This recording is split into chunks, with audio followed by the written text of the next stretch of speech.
When Jackson Miller's combine harvester struck an unusual metallic object buried beneath his Montana wheat field, he never imagined that heavily armed federal agents would surround his ranch house before sunrise the next morning, or that his accidental discovery would unearth a mysterious technological artifact of unknown origin, so advanced that even his 15 years as a Marine Corps intelligence specialist hadn't prepared him for the geopolitical firestorm it would ignite. Before we dive deeper into this extraordinary story, tell us where you're watching from in the comments. And if you're fascinated by mysterious discoveries and government secrets like this one, make sure you're subscribed. The August sun beat down relentlessly on Jackson Miller's weathered neck as he guided his combine harvester across the golden expanse of the North Range of Clearwater Ranch. At 47, the deep creases around his eyes told the story of 15 years in Marine Corps intelligence, followed by a decade working his family's struggling wheat operation, a life marked by discipline, resilience, and an attention to detail that most people overlooked. "Another hour should finish this section," he muttered to himself, adjusting the harvester's settings as he navigated around a particularly rocky patch. The massive John Deere S790, meticulously maintained despite its age, responded with the dependable rumble that had become the soundtrack to Jackson's second career as a Montana wheat farmer in the vast, rolling plains of Roosevelt County. The small radio clipped to the harvester's console delivered the day's forecast, expecting continued clear skies with temperatures reaching the mid-90s. Perfect harvesting conditions expected to continue through the weekend. The drought warning for Roosevelt County remains in effect, with no significant rainfall anticipated for at least 2 weeks. Jackson nodded grimly. After 4 years of challenging weather patterns that had devastated crops across the region, this harvest was showing promise. Unlike some neighboring farms that had been sold to agricultural conglomerates unable to weather the financial storms, Clearwater Ranch had survived, barely, thanks to Jackson's military pension and the stubborn determination that defined the Miller family's century-long tenure on this land. The 200-acre Clearwater Ranch sat nestled between two gentle ridgelines in northeastern Montana, with the nearest neighbor almost 5 miles down the winding dirt road. The white 2-story farmhouse, built by Jackson's grandfather in 1952, stood in stark contrast to the modern solar array and satellite internet dish Jackson had installed to maintain connectivity despite the property's remote location. Inside his kitchen, the oak table was covered with agricultural almanacs and weather forecasts. A single photograph stood on the mantel, Jackson in desert camouflage standing beside 3 other Marines in front of a nondescript government building in Fallujah. The frame contained the only visible evidence of his extensive career in military intelligence operations, missions he never discussed, even with his daughter who now lived in Seattle with her own family. The farm had belonged to the Millers. Since 1923, when Jackson's great-grandfather returned from World War I and purchased the land with his service pay. For generations, it had provided a modest but dignified living. But climate change and agricultural consolidation had transformed farming from a reliable livelihood into an increasingly precarious gamble. Small family operations like Clearwater Ranch were becoming increasingly rare in a landscape dominated by corporate agriculture and its economies of scale. Jackson had returned to the farm after his wife's death from cancer 5 years earlier, exchanging the complex world of intelligence, gathering for the more tangible challenges of coaxing life from soil. The transition from Marine Corps analyst to struggling farmer hadn't been easy. His specialized training had prepared him for identifying patterns in seemingly random data points, but offered little guidance for battling unpredictable weather and unstable commodity prices. As the harvester approached the eastern section of the field, an area that had remained unplanted for several seasons due to poor soil conditions, Jackson noticed unusual discoloration in the wheat pattern. His analytical mind, still sharp despite the years away from intelligence work, registered the subtle anomaly. A perfect circular area where the wheat grew slightly shorter, with a faintly different hue that would be imperceptible to most observers. "Strange," he murmured, slowing the harvester to study the pattern more carefully. Something about the circular depression struck him as deliberately engineered, rather than naturally occurring. The magnetic anomaly detector he'd installed on the harvester, a personal project born of his technological interests, suddenly emitted a sharp alert tone, indicating the presence of a significant metallic mass beneath the surface. Jackson immediately cut the engine and climbed down, his knees protesting after hours in the cab. Kneeling in the dusty soil, he began clearing away wheat stalks with his hands, revealing what appeared to be a smooth metallic surface, partially exposed by years of soil erosion. "What the hell?" he whispered, his heart rate quickening as he uncovered more of the object. The metal was unlike anything he'd encountered before, a dark, gunmetal grey, with an almost iridescent quality that seemed to shift subtly under different angles of sunlight. More concerning was its perfectly smooth surface, unmarked by any visible seams, rivets, or identifiable manufacturing techniques. Years of intelligence training kicked in as Jackson methodically photographed the discovery with his phone before continuing to clear soil from around the object. It appeared to be part of a larger structure extending beneath his field, something substantial and deliberately concealed. Jackson's mind raced through possibilities. Roosevelt County had no significant military installations that he was aware of, and the object's construction didn't match any conventional aircraft or known military hardware. As dusk approached, Jackson had exposed enough of the artifact to confirm his suspicions. This was a deliberately engineered object of significant size, constructed with materials and techniques that didn't align with any conventional technology he recognized from his military background. The surface was seamless, approximately 8 feet in diameter, with no visible means of entry or access points. Most disturbing was its apparent composition. It registered on his handheld metal detector, but with readings that fluctuated in patterns he'd never encountered.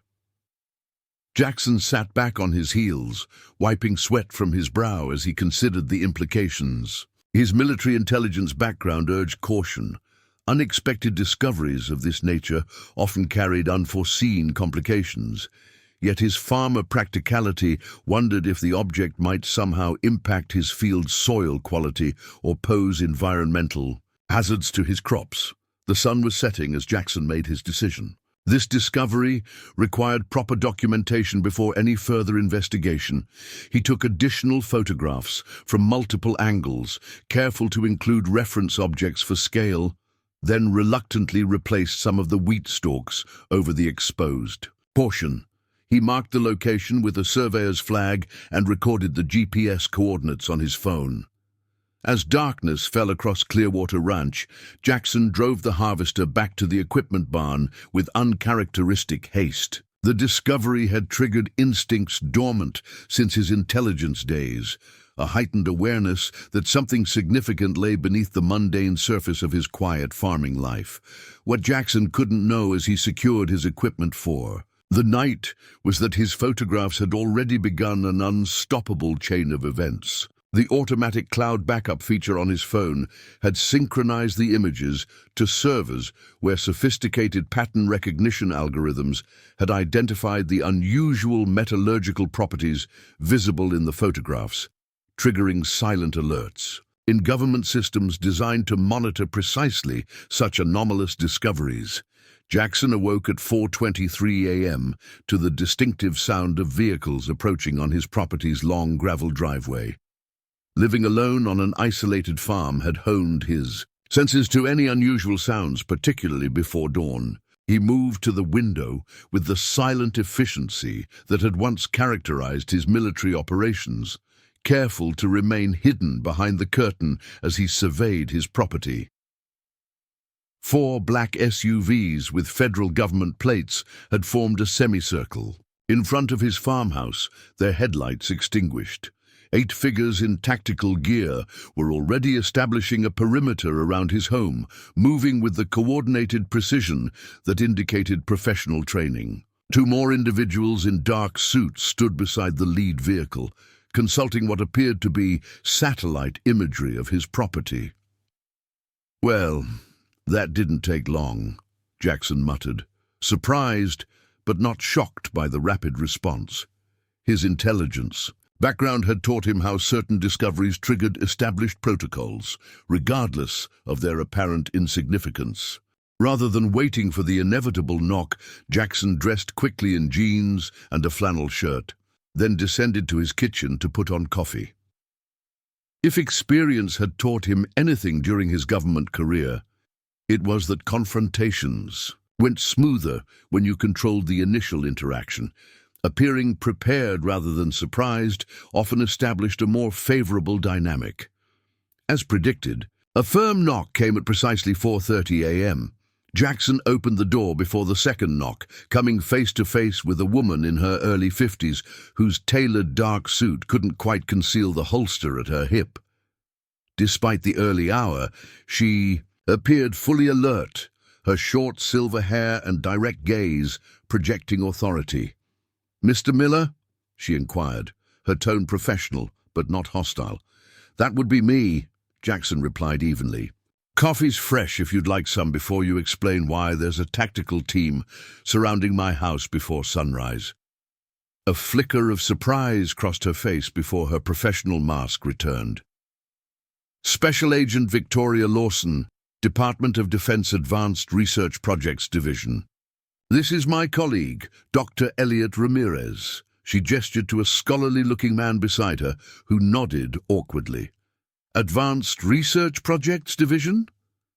Jackson raised an eyebrow. "That's a new one." "May we come in, Mr. Miller?" Lawson asked. Ignoring his comment, Jackson stepped aside, noting the subtle hand signal Lawson gave to the tactical team, instructing them to maintain their positions rather than enter. Interesting. They weren't treating him as a threat despite the show of force. In his kitchen, Jackson poured coffee for his unexpected visitors. Lawson accepted with a nod of thanks, while Dr. Ramirez immediately pulled out a tablet and began swiping through images, Jackson's images from yesterday's discovery. "You discovered something unusual while harvesting yesterday," Lawson stated rather than asked. "I did," Jackson confirmed, leaning against the counter. "Though I'm curious how you know that and why it warrants a pre-dawn visit with enough manpower to secure a hostile location." Lawson studied him for a moment before responding. "Your military service record indicates 15 years in Marine Corps intelligence, including specialized training in anomalous materials identification. That background, combined with what appears to be an object of unknown origin on your property, creates a unique security situation." "Cloud backup," Jackson realized aloud. "My phone automatically uploaded the photos." Lawson nodded. "Artificial intelligence monitoring systems flagged the images due to the unusual metallurgical properties visible in your photographs. Given your background and the nature of the discovery, certain protocols were automatically initiated." Dr. Ramirez finally spoke, his voice carrying an excited undertone he was clearly trying to suppress. "Mr. Miller, what you've discovered is potentially extraordinary. Based on the preliminary images, the composition appears inconsistent with any known terrestrial manufacturing techniques. The molecular structure, visible even in these surface photographs, displays patterns that defy conventional metallurgical understanding." Jackson processed this information, his analytical mind already connecting implications.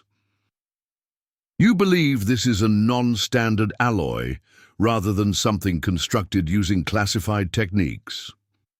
The material properties visible in your photographs suggest atomic arrangements that would require manufacturing conditions we cannot currently achieve," Ramirez replied, his scientific caution clearly wrestling with evident excitement. "If confirmed, This would represent a significant discovery with potential security implications. What kind of security implications could a strange piece of metal possibly have? Jackson asked, though he could think of several concerning scenarios. Lawson set down her coffee cup. That's what we intend to find out, Mr. Miller. We'll need you to show us exactly where you found the object and provide any additional information about your discovery. And if I refuse, until I see proper documentation and authorization. Jackson countered, not because he intended to obstruct, but because years in intelligence had taught him to establish boundaries early when dealing with government operatives. For the first time, Lawson smiled slightly. Your security clearance was never fully deactivated, Mr. Miller. It's been temporarily reinstated to Umbra level for this operation, which should tell you all you need to know about both our authorization and the potential significance of what you found. The reference to Umbra, a classification level Jackson hadn't heard mentioned in over a decade, signaled legitimate high-level interest. This wasn't a routine investigation, but something with national security implications serious enough to warrant emergency clearance protocols. The East Field, Jackson said after a moment's consideration. I can take you there now, but I'd appreciate if your tactical team would avoid trampling my wheat. This year's harvest matters to my bottom line. Lawson nodded. They've been instructed to stick to established pathways. We anticipated your cooperation. As they prepared to leave for the site, Jackson glanced out his kitchen window at the increasing activity around his farm. Additional vehicles had arrived, including what appeared to be specialized ground-penetrating radar equipment being unloaded from a military transport truck. Whatever he had discovered was significant enough to mobilize substantial resources with remarkable speed. Dr. Ramirez approached, holding his tablet. Before we proceed, I'd like to show you something. He displayed technical analyses of material, composition readings taken from Jackson's photographs. Are you familiar with metamaterials, Mr. Miller? Advanced engineered materials with properties not found in nature, Jackson replied automatically. Used in stealth technology, specialized communications equipment and experimental propulsion systems. Correct, Ramirez nodded, impressed. What your photographs show exhibits structural patterns consistent with theoretical metamaterials that have never been successfully manufactured. Lattice arrangements at the molecular level that should be impossible with current fabrication. Techniques. Jackson felt a chill that had nothing to do with the early morning air. You think that's what I've found? Some kind of advanced metamaterial prototype? If I'm right, Ramirez said quietly, what you've discovered could fundamentally alter our understanding of materials science. The question isn't just what this object is, Mr. Miller. It's how it came to be buried on your property and who had the capability to create it. As they walked toward the waiting vehicles, Jackson considered the implications. His quiet life as a farmer had just become considerably more complicated, all because his harvester had struck metal in a field his family had owned for generations, without ever suspecting what lay beneath. The morning sun had barely crested the eastern ridge as Jackson led the government team across his wheat field. The overnight dew made the golden stalks sparkle in the dawn light, creating a strange contrast with the solemn procession of dark-suited officials and tactical personnel. Despite the early hour, the operation had expanded considerably. Jackson counted at least 30 personnel establishing a secure perimeter around the site, with specialized equipment being positioned at strategic intervals. We've established a 20-meter exclusion zone, Lawson explained as they approached. Ground-penetrating radar conducted during the night indicates the object extends approximately 30 feet below surface level, with what appears to be multiple internal chambers. Jackson raised an eyebrow. You've been busy while I was making coffee. Standard protocol for potential Umbra-classified discoveries, Lawson replied matter-of-factly. The reference to Umbra, a code word Jackson hadn't heard since his active duty days, confirmed his suspicions about the seriousness with which the government was treating his discovery. The designation was reserved for intelligence so sensitive that mere knowledge of its existence required presidential-level clearance. At the site, the metallic object Jackson had uncovered was now completely exposed, surrounded by portable lights and monitoring equipment. Additional soil had been carefully removed, revealing more of the seamless, iridescent surface that seemed to subtly shift colors under different lighting conditions. Dr. Ramirez crouched beside the object, carefully, taking readings with specialized equipment. "Extraordinary," he murmured almost to himself. "The material is absorbing and redirecting certain electromagnetic frequencies in ways that defy conventional physics. It's almost as if it's responding to our scanning attempts." "Have you tried opening it?" Jackson asked, noting the completely smooth, uninterrupted surface. "We haven't identified any access points or mechanisms," Lawson explained. "The object appears to be a single continuous piece without seams or identifiable entry points, and given the uncertain nature of the material, we're proceeding with extreme caution." As if on cue, a woman in specialized protective gear approached. "Initial compositional assessment complete," she reported. "The material doesn't match any known element or alloy in our database. Atomic structure suggests artificially stabilized arrangements that should be theoretically impossible to maintain at standard temperature and pressure." Lawson nodded. "Proceed with non-invasive internal mapping." What followed was a methodical, almost ceremonial procedure.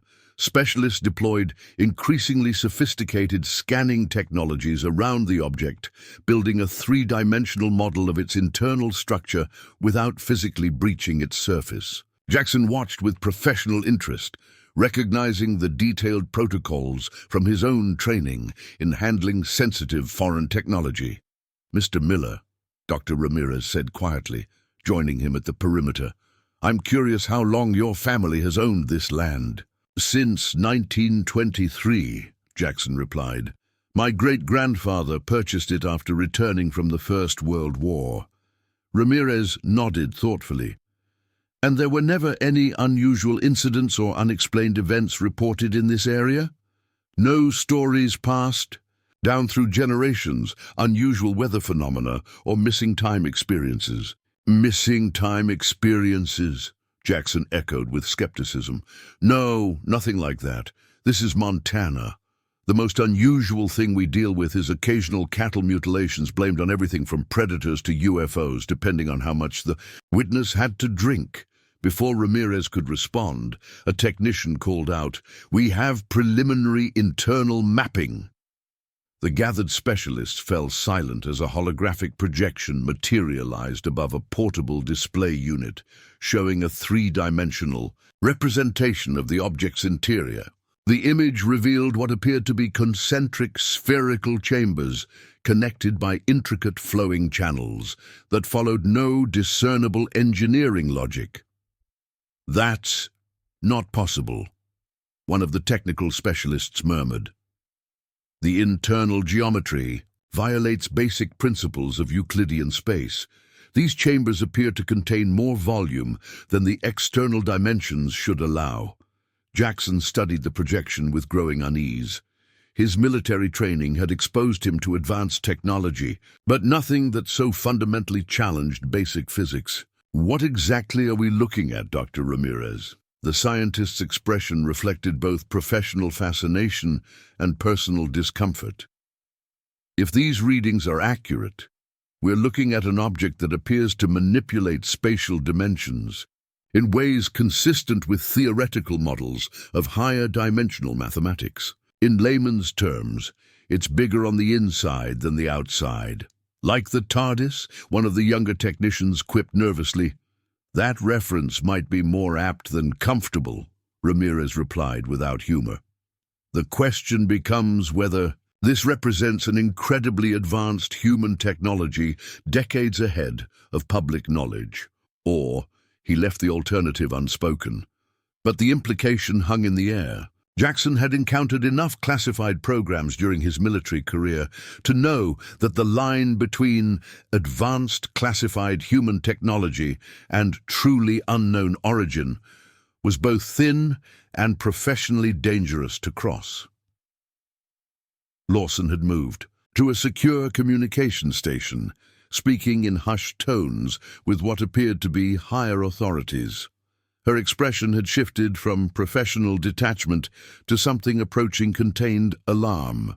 "Atmospheric team, proceed with microsampling," she ordered after concluding her call. "We need compositional analysis of the air inside those chambers without breaching the outer shell." Two specialists in full containment suits approached the object with what looked like an impossibly thin needle attached to sophisticated collection equipment. Using laser guidance, they positioned the sampling device against a specific point on the metallic surface where their scans had indicated. "The shell might be thinnest." "Approaching contact point," the lead technician announced. "Molecular bonding initiated to prevent surface breach." Jackson watched as the needle made contact with the mysterious surface. For a moment, nothing happened. Then the object's subtle iridescence began to intensify, pulsing with increasing brightness around the contact point. "Energy signature rising," called out a monitoring technician. "We're detecting electromagnetic fluctuations across multiple bandwidths." The object's surface now emitted a low, barely audible hum that gradually increased in both volume and pitch. The iridescent pattern began flowing toward the sampling point like liquid metal, concentrating into an increasingly bright glow. "Abort! Withdraw sampling equipment immediately!" Lawson ordered sharply.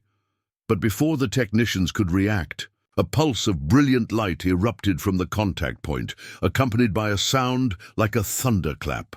The sampling device shattered, and the technicians were thrown backward several feet, though their protective suits appeared to have shielded them from serious injury. In the sudden silence that followed, Jackson stared at the object with new wariness. Where the sampling needle had touched, a small portion of the seamless surface had changed.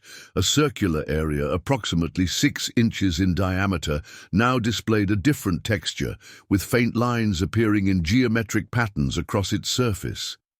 "It's responding," Dr. Ramirez whispered, staring at the changed section. "The interaction with our equipment has triggered some kind of activation sequence."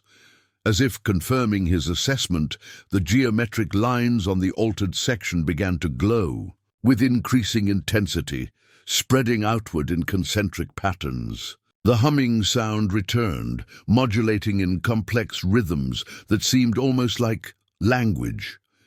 "Get everyone back to minimum safe distance," Lawson ordered, her professional composure slightly fractured. "Full containment protocols in effect."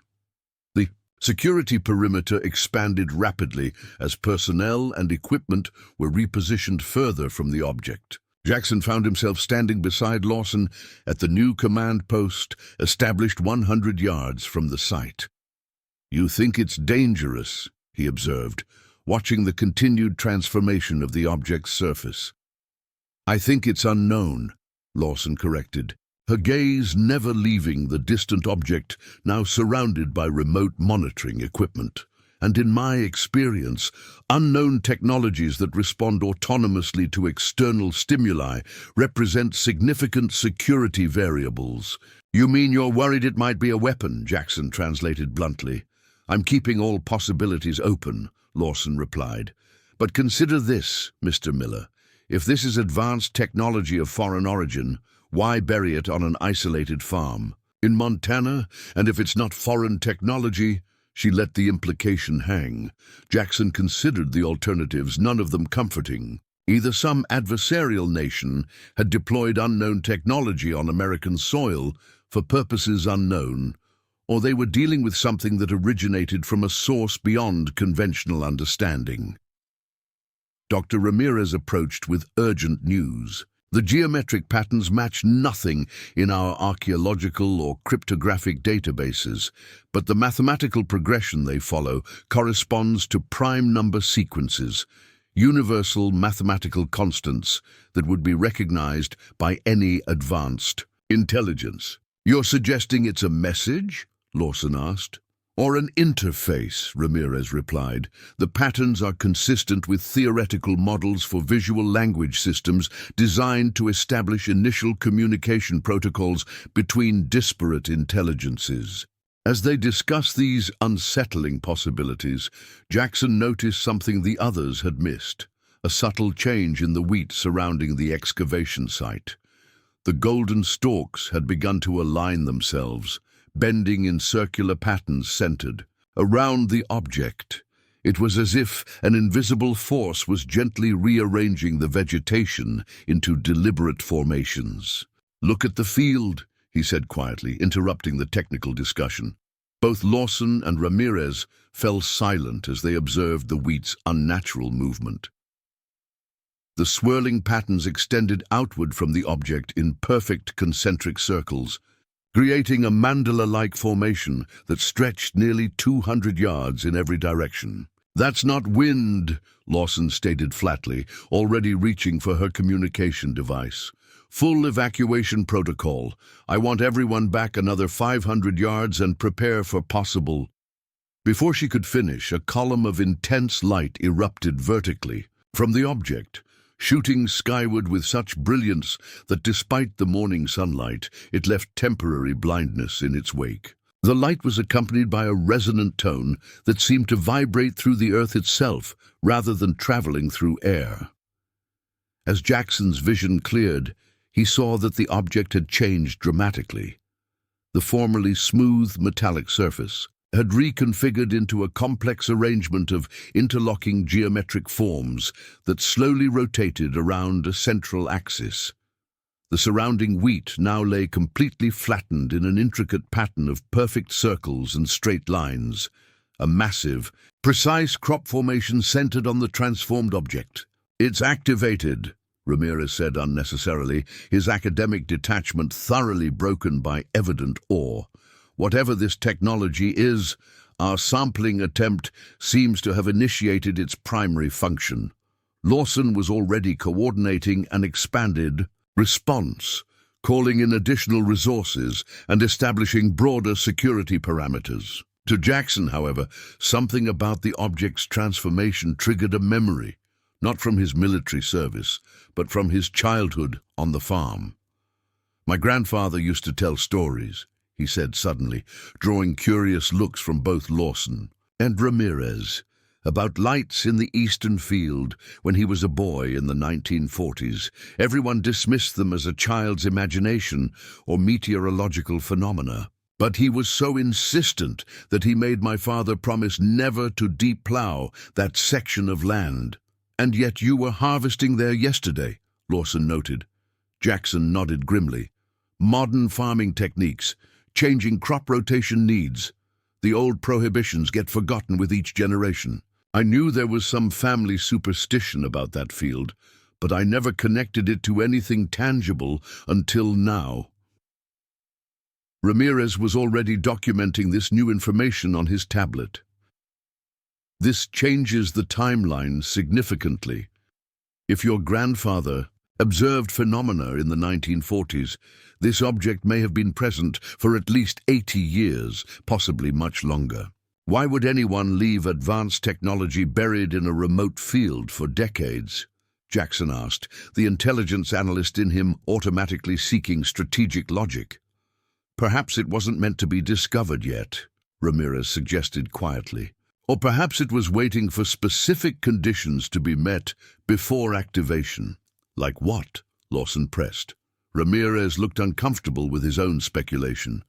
"Technological readiness thresholds, environmental changes, cosmic alignments, or simply the right person to discover it?"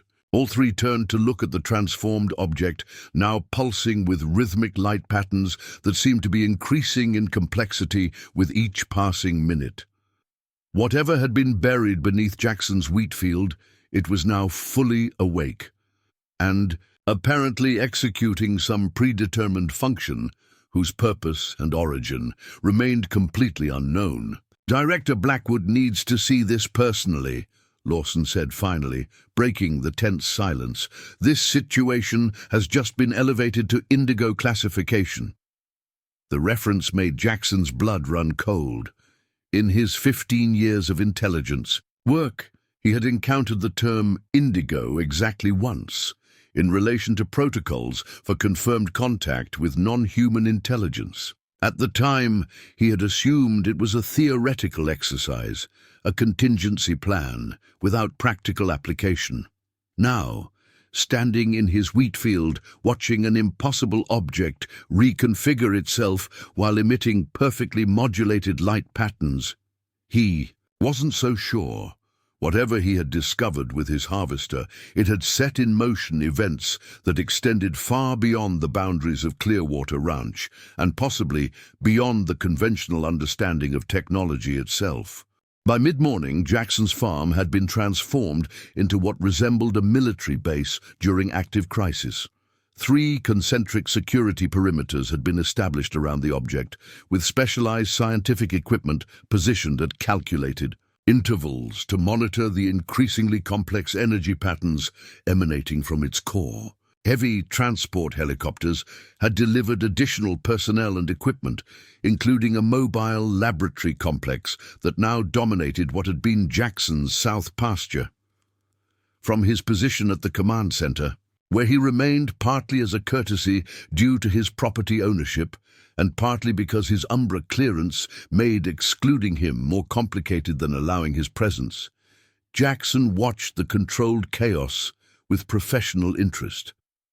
Dr. Ramirez had joined a team of newly arrived scientists gathered around monitoring equipment. Their animated discussion, though technically beyond Jackson's hearing range, clearly indicated significant developments that defied standard assessment protocols. "Energy output has increased by 53% in the past hour," reported a physicist Jackson had heard addressed as Dr. Sheng. "The signature is still maintaining that unusual quantum oscillation pattern, but the amplitude is growing. We are seeing indications of entanglement effects extending beyond the primary field." "Are we recording any radiation leakage beyond the containment area?" asked another scientist, this one wearing what appeared to be specialized monitoring equipment clipped to her hazmat suit. "Nothing harmful in conventional terms," Sheng replied, studying readouts with intense concentration. "But these quantum field measurements are unprecedented. According to these readings, the object is generating localized space-time distortions that theoretically shouldn't be possible with our current understanding of physics." Special Agent Lawson had established her operational position slightly removed from the scientific teams, surrounded by communications equipment and senior personnel, who appeared to be coordinating with distant authorities. Her expression had transformed from the calculated control of earlier interactions to something Jackson recognized from crisis operations: the focused intensity of someone balancing multiple catastrophic possibilities against limited response options. Jackson approached Lawson, who was studying satellite imagery that showed thermal patterns extending outward from the object in perfect geometric formations. "What exactly are we dealing with here?" he asked directly. Lawson hesitated, then apparently decided his clearance and personal stake justified a substantive response. "The object appears to be a sophisticated technological artifact of unknown origin. Based on the energy signatures and internal architecture, Dr. Ramirez's team believes it may be some form of communication device or beacon." "Communication with whom?" Jackson pressed. Before Lawson could respond, a new arrival drew their attention. A black helicopter with no identifying markings had landed beyond the outer perimeter, and from it emerged a tall, silver-haired man whose bearing immediately registered to Jackson as military high command, despite his civilian clothing. The E-Way personnel straightened as he approached, confirmed Jackson's assessment. This was someone with significant authority. "Director Blackwood," Lawson acknowledged as the man reached them. "Thank you for coming personally." The situation warranted it. Blackwood replied, his voice carrying the calm certainty of someone accustomed to crisis management. This is the third activation event in 18 months, and by far the most significant. This casual reference to other activation events caught Jackson's attention immediately. Whatever he had discovered wasn't isolated or unprecedented. It was part of a pattern the government was already tracking.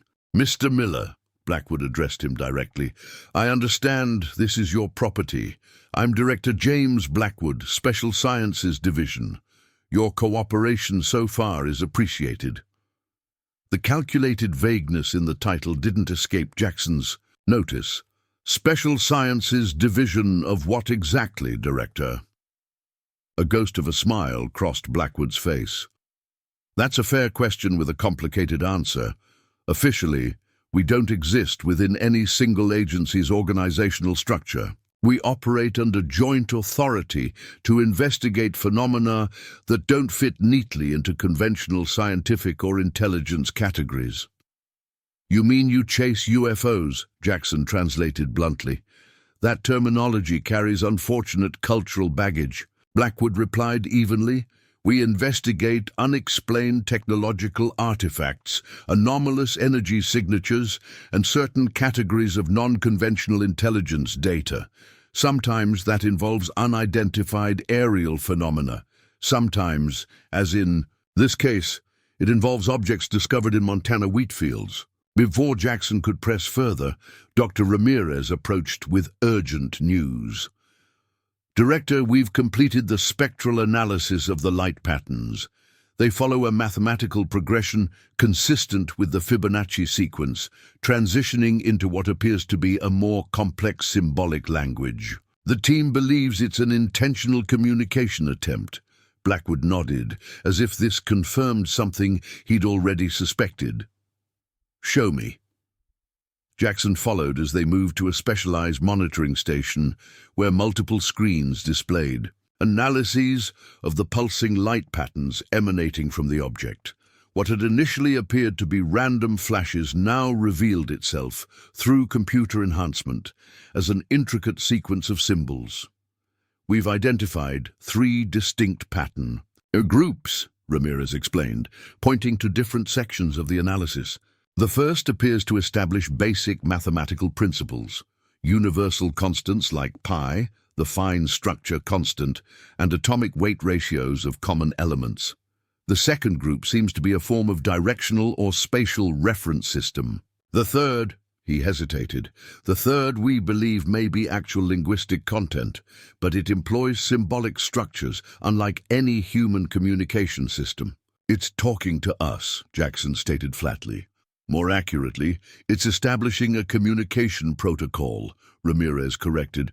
"The mathematical sequences are likely intended to confirm mutual intelligence and establish shared reference points before attempting more complex information exchange. Like when European explorers would trade beads with indigenous peoples to establish peaceful contact," Jackson suggested, drawing on his intelligence training in first contact protocols. "A simplified analogy, but essentially correct," Ramirez agreed. Director Blackwood had been studying the patterns with unusual intensity. "How does this compare to the Nebraska and Arizona incidents?" Ramirez pulled up comparison data on a separate screen. "Similar base mathematical principles, but significantly more complex symbolic structures. If the previous activations were simple beacon signals, this appears to be a full communication attempt." Jackson caught the reference immediately.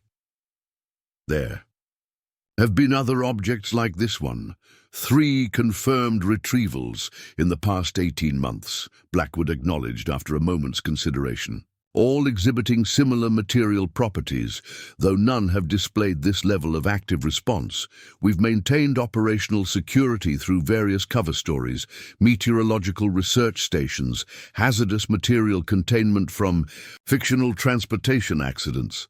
"And what do you think they are?" Jackson pressed, noting how even Blackwood seemed to choose his words carefully when discussing the objects. "That remains undetermined. the director replied with practiced neutrality. The working hypotheses range from advanced adversarial technology to less conventional origins. Before this carefully diplomatic answer could be explored further, the monitoring stations erupted with urgent alerts. The object's energy signature had suddenly intensified, and the light patterns had changed dramatically, shifting from rhythmic pulses to a continuous, brilliant beam directed straight upward, into the sky. Energy levels increasing exponentially, reported Dr. Sheng, urgency evident in her voice. The quantum field is expanding beyond our containment parameters. It's transmitting, Ramirez said, studying the readings with growing concern. The pattern structure has shifted from interrogative to declarative. It's not asking questions anymore, it's sending a message. To where? Lawson demanded. Ramirez pointed to astronomical coordinates displayed on one of the monitoring screens.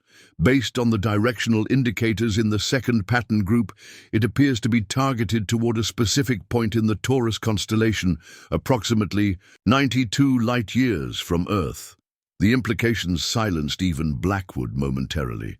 Whatever the object was, it had awakened, established a basic communication protocol with its human observers, and was now transmitting information to a specific point in deep space. Full containment protocols, Blackwood ordered, his calm voice belied by the tension visible in his posture. I want that transmission blocked or disrupted immediately. Sir, we don't have technology capable of interfering with the quantum field. It's generating, Dr. Sheng objected. Conventional jamming techniques would be like trying to stop a laser beam with a paper fan.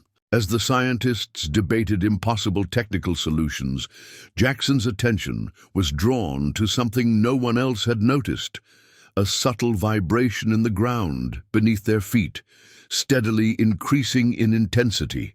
His years in combat zones had attuned him to the preliminary signs of danger that others often missed. Everyone needs to move back, he interrupted sharply. The ground is destabilizing. Blackwood recognized the authority in Jackson's tone and immediately began issuing evacuation orders, not questioning the assessment. Years of military command had taught him to recognize genuine urgency when he heard it. The evacuation had barely begun when the earth around the object suddenly shifted, soil slumping inward as if something beneath the surface was reconfiguring. The object itself began to rise slowly from the ground, soil falling away from its sides as it emerged. What had appeared to be a roughly 8-foot diameter section was revealed to be merely the top of a much larger artifact. As it continued to rise from the earth, its true form became apparent. A sleek metallic structure approximately 30 feet tall, with the same seamless construction and iridescent surface, now pulsing with complex patterns of light that flowed across its surface like liquid information. My God, Ramirez whispered, watching from the new perimeter as the object fully emerged. It's not just a communication device. It's a vehicle. The fully revealed artifact indeed resembled nothing so much as a transport craft of unknown design, its aerodynamic structure suggesting capabilities for movement, though without any visible propulsion systems or control surfaces that would make sense by human engineering standards. The object now hovered several feet above the ground, perfectly stationary despite the intense energy field surrounding it. I need immediate air support and containment options, Blackwood was saying, into his secure communication device. Yes, including Armitage protocols, authorization Blackwood 7 Delta Indigo. Jackson recognized the reference to kinetic countermeasures. In simple terms, the director was requesting authority to destroy the object if necessary. Despite the scientific significance of the discovery, Blackwood was clearly unwilling to risk the unknown technologies falling outside government control.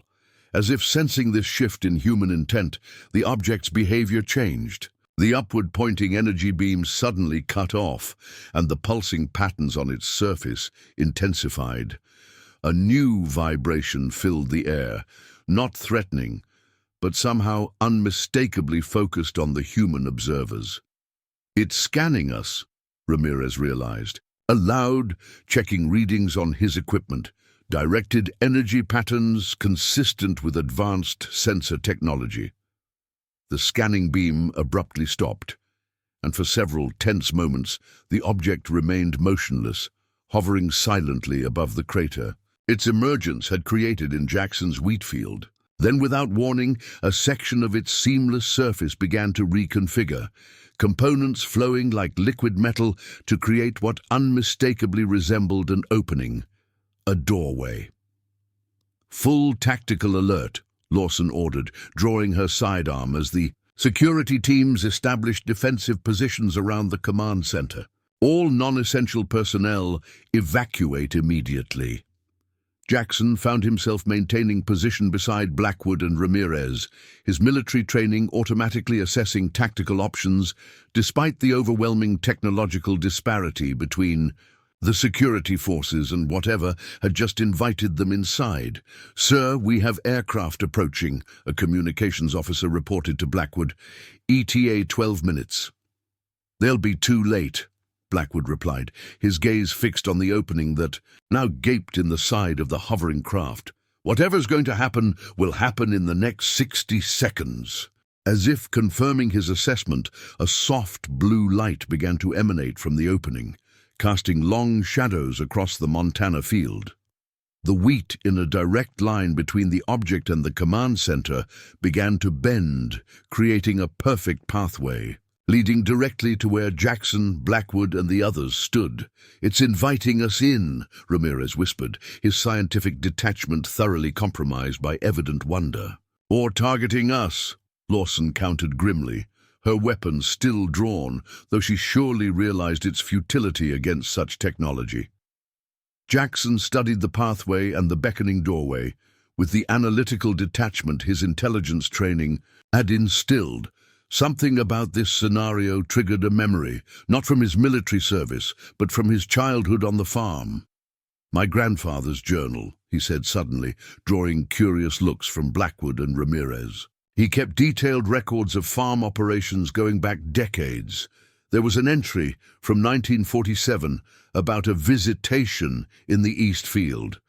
Everyone assumed he meant religious experience or hallucination from heat stroke.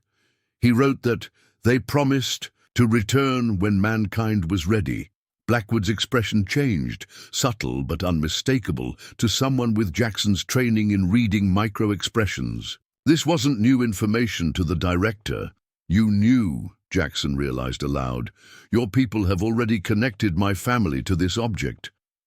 We accessed historical records when your property was identified," Blackwood admitted. "Your grandfather filed a report with the Air Force in 1947 describing an encounter with what he called visitors from beyond the stars. It was classified and buried, like thousands of similar reports from that era." "And you never thought to inform me that my family property might contain an alien artifact?" Jackson asked, the calm in his voice belying his internal shock. "Operational security required compartmentalization," Blackwood replied without apology. "Until activation, we couldn't be certain this was connected to historical reports rather than more recent placement." Their conversation was interrupted by a subtle change in the hovering craft. The blue light emanating from the doorway intensified, and a figure appeared, silhouetted against the brightness. As it moved forward, stepping onto the pathway of bent wheat, its features became discernible. It was humanoid, but clearly not human, tall and slender with proportions that seemed slightly wrong. Movements too fluid to be mechanical, yet too precise to be organic. Its surface appeared to shift subtly, as if its physical form wasn't entirely stable in Earth's atmosphere. "Nobody move," Blackwood ordered quietly. "No aggressive postures or sudden movements." The figure continued its deliberate approach, and, as it drew closer, Jackson could see that what he had taken for a face was more like a reflective surface that seemed to subtly mirror the expressions of whoever was looking at it. a disconcerting effect that made direct observation difficult. When it reached a point approximately 20 feet from the human observers, the figure stopped and raised a limb in what appeared to be a universal gesture of greeting. Then, to everyone's shock, it spoke, not in an alien language, but in perfect, unaccented English. "Jackson Miller," it said, its voice carrying unusual harmonics that seemed to resonate in the chest rather than the ears. "The time of preparation is complete. We have come as promised to your ancestor." The absolute silence that followed this pronouncement was broken only by the distant sound of approaching aircraft. Jackson found himself stepping forward automatically, separate from the group, drawn by the direct address and the mention of his ancestor. "You knew my grandfather?" he asked, aware of how absurd the question sounded, even as he voiced it. "We encountered James Miller in this location 76 of your years ago," the figure confirmed. "He was deemed receptive to initial contact protocols. A monitoring seed was left to track human technological development until specified readiness thresholds were achieved." "The metallic object," Ramirez interjected, scientific curiosity overcoming his evident fear. "It was monitoring us? For what purpose?" The figure's reflective face seemed to shift, temporarily resembling Ramirez's features before settling back into its more neutral state. "To determine when your species had developed sufficient understanding to comprehend our existence without destructive cultural trauma. That threshold has now been reached." Director Blackwood stepped forward, assuming the diplomatic role his position demanded. "I represent the United States government. We would welcome peaceful dialogue and exchange. You represent one temporary political subdivision of your species," the figure interrupted without inflection. "Our communication is with humanity as a collective entity. Jackson Miller's genetic connection to our original contact makes him the designated intermediary, as specified in our original agreement." Jackson felt the weight of everyone's stares. Whatever agreement had been made between his grandfather and these beings, it had apparently designated him as humanity's representative, without his knowledge or consent. "What exactly do you want?" Jackson asked directly, falling back on the straightforward approach that had served him well in both military and civilian life. The figure's reflective face rippled slightly, almost like the surface of water disturbed by a gentle breeze. "We offer knowledge exchange. The monitoring seed has confirmed your species has reached a critical development junction. The choices made within your next generation will determine whether you advance to sustainable equilibrium or enter terminal decline." "You're offering to help us?" Jackson translated, skeptical despite the overwhelming evidence of advanced technology. "Before him, we offer perspective," the figure corrected. "Knowledge accumulated across civilizations that have successfully navigated developmental thresholds similar to those your species now faces. The choice to utilize this knowledge remains yours." The sound of aircraft was now clearly audible, breaking the strange bubble of unreality that had encompassed the conversation. The figure turned its reflective face skyward momentarily, then back to Jackson. "Your governmental authorities approach with destructive intent," it observed without apparent concern. "You must choose now, Jackson Miller. Will you serve as intermediary for knowledge exchange, or shall we withdraw until another cycle of preparation can be completed?" Blackwood's hand moved subtly toward his communication device, likely to order the approaching aircraft to stand down, but Jackson raised his hand slightly, a gesture requesting that the director wait. His mind was racing through implications, weighing the extraordinary opportunity against unpredictable risks. "If I agree to be this intermediary," Jackson said carefully, "what exactly would that entail?" "You would accompany us for a standard knowledge exchange cycle," the figure explained. "Upon completion, you would return with information crucial to your species' developmental trajectory." "Accompany you where?" Jackson pressed. The figure's reflective face shifted again, momentarily displaying what appeared to be a star map before, returning to its mirror-like state. "To our nearest research outpost. The journey would require approximately 6 months of your time." 6 months. Not an indefinite abduction, but a specific time frame.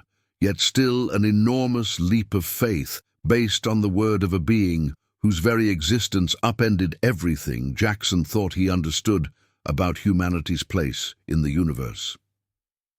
The aircraft were now visible on the horizon, their approach vectors suggesting military interceptors rather than additional research personnel. Whatever decision he made needed to happen in the next 30 seconds, before trigger-happy pilots potentially initiated a first contact scenario very different from this controlled dialogue. Jackson turned to Blackwood. "Can you keep those aircraft from doing anything stupid?" The director studied him for a moment, then nodded once, already raising his communication device to issue the stand-down order. For all his bureaucratic caution, Blackwood appeared to understand the historical significance of this moment and the catastrophic potential of military intervention. Jackson faced the figure again, decision made. "I'll go with you on 2 conditions.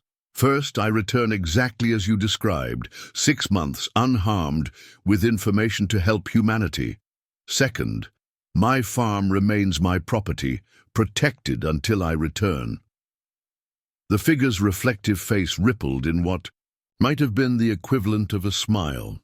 "Your conditions are accepted, Jackson Miller. The agreement is established."